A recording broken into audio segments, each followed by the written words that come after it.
Live from the Scripps Studios, this is 10 News. They called for an Uber only to be sexually assaulted. Tonight, we have learned it's happened to thousands of customers over the past couple of years. Several of those cases were right here in San Diego, and our 10 News reporter Anthony Pura is live at the airport where an expert claims safety measures need to be put in place. Anthony. Well, especially when you consider the millions of people that jump into an Uber every day. In fact, we saw a lot of people do just that here at the airport tonight. Now, he says that there are things that the company and passengers can do to make the experience safer. Uber released this 84-page safety report focusing on sexual assaults and how often they occur within its rides. The rideshare giant says there were nearly 6,000 sexual assaults reported in 2017 and 2018 combined. 464 of those cases were rape. The report goes on to say that Uber's drivers are screened, first with their driving record, then with background checks conducted by a third-party company. So typically a standard pre-employment screening background is going to look for criminal convictions. So people have to realize there are times that somebody may be arrested for something, but they were not convicted. Kevin LaChapelle is a former law enforcement officer. He says it's important to remember a background check is not a personality test. It's difficult, predicting behaviors because there's so many different variables. In 2016, Jeremy Vague, who drove for Uber and Lyft, was sentenced for sexually assaulting an 18-year-old passenger. The woman was getting a ride from Palomar College to her home in Escondido. Another Uber driver, John Sanchez, sentenced to 80 years in prison for raping a woman who got into his vehicle in 2016. The woman was leaving North Park after a first date. Her date called her an Uber because she had been drinking. In the report, Uber says that in their cases, the passengers are not always the victims. Sometimes it's the drivers, also adding that 99.9% of its rides had no issues. LaChapelle says there are things passengers can do to protect themselves when getting into any rideshare. I always sit in the back seat, me personally, and because there's somewhat of a little bit of a barrier. The other thing is having the ability to either have your window down, something that you can alert someone. Drivers, I think they absolutely should have a camera, and I actually think that Uber and Lyft should mandate cameras in all of the vehicles. Now, Uber says that they have added safety features to their app, including safety tools and emergency buttons. They plan to release another one of these reports in the next 2 years, and that will be a recurring thing, according to the report. We're reporting live tonight at the airport. Anthony Pura, 10 News. Anthony, thank you. 4 people are dead after a dramatic shootout during rush hour traffic. It all started after an armed robbery in South Florida, which led to a chase spanning 2 counties in a stolen delivery truck. Our Scripps reporter Ryan Hughes is in Miramar, Florida tonight with the latest on the investigation. The FBI is now leading this investigation. The special agent in charge confirming that 4 people died. Those 2 suspects, the delivery driver and another innocent bystander. Take a look behind me. You can see that this is where that chase came to an end. Hours later, it's still very active as investigators are carefully processing the scene. A dramatic cross-county chase playing out during the peak of rush hour. Investigators say it all began in Coral Gables, where 2 suspects tried robbing Regent Jewelers, a small store on Miracle Mile. Shots were fired just after 4 in the afternoon, injuring a female employee. One bullet flying across the street, hitting City Hall, putting it on lockdown. As the suspects fled the area, they hijacked a UPS truck and kidnapped the driver. That led to a harrowing, high-speed chase for miles up the Florida Turnpike and onto Interstate 75 in Broward County. The truck running red lights, passing cars, nearly causing multiple crashes along the way.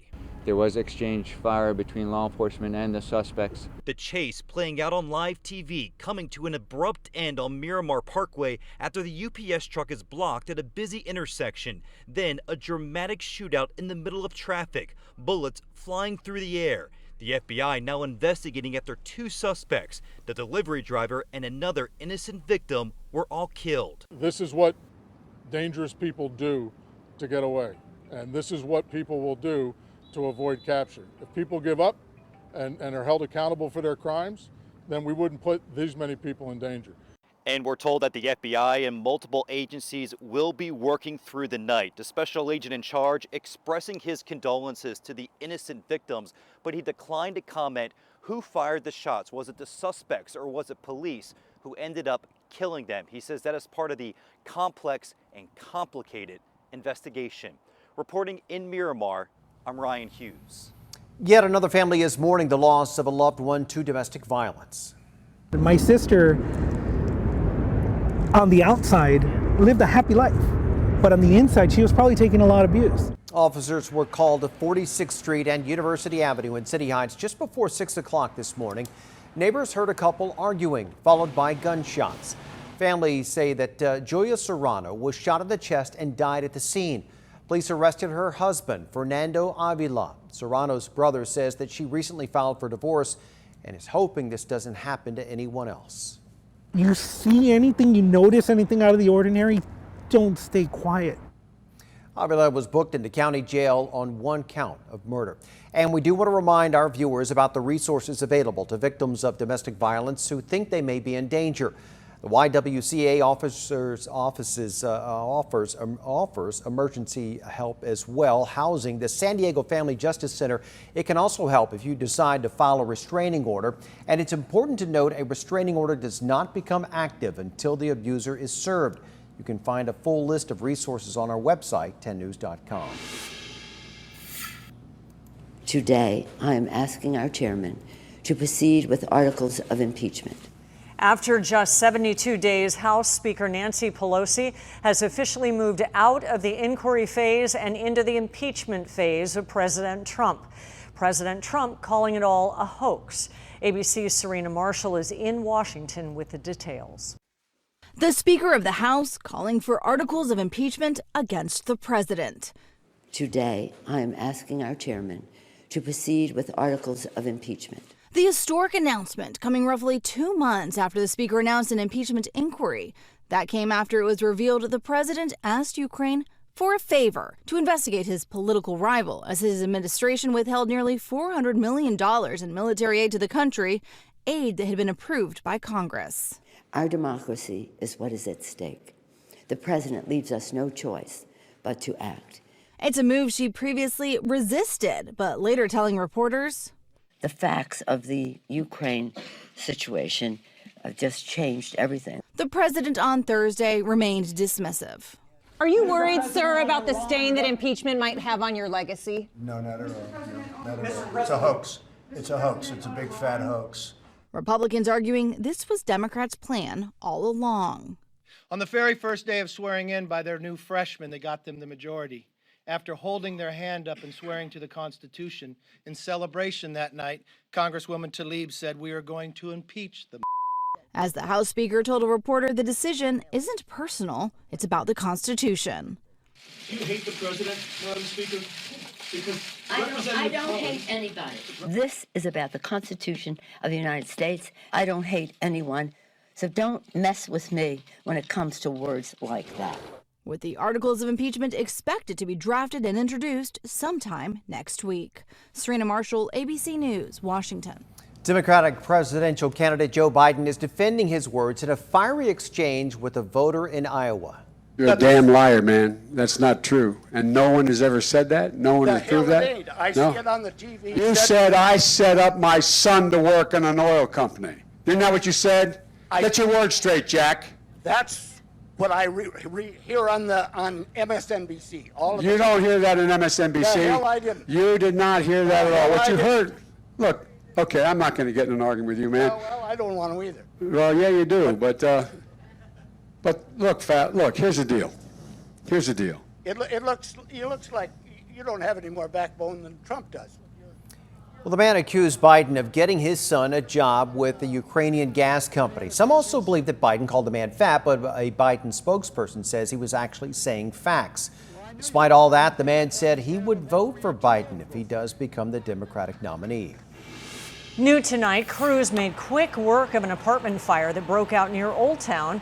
It happened just before 8 o'clock tonight on San Diego Avenue. The fire started inside a woman's apartment. She was able to get out safely. Crews were able to knock down the fire, but the apartment sustained damage. It's not clear what caused it. A judge was not taking any more excuses from the man who attacked a Syrian refugee on the trolley. Adrian Vergara pleaded guilty to attacking the 16-year-old back in October. He told the judge he was under the influence and did not remember it. The judge said she had enough of his shallow apologies and wasn't going to hear any more. She referenced Vergara's last apology from another crime. I think they are excuses, sir. I hope you find your way, but you certainly have not found it so far. Vergara was on probation for car theft and robbery at the time of the attack.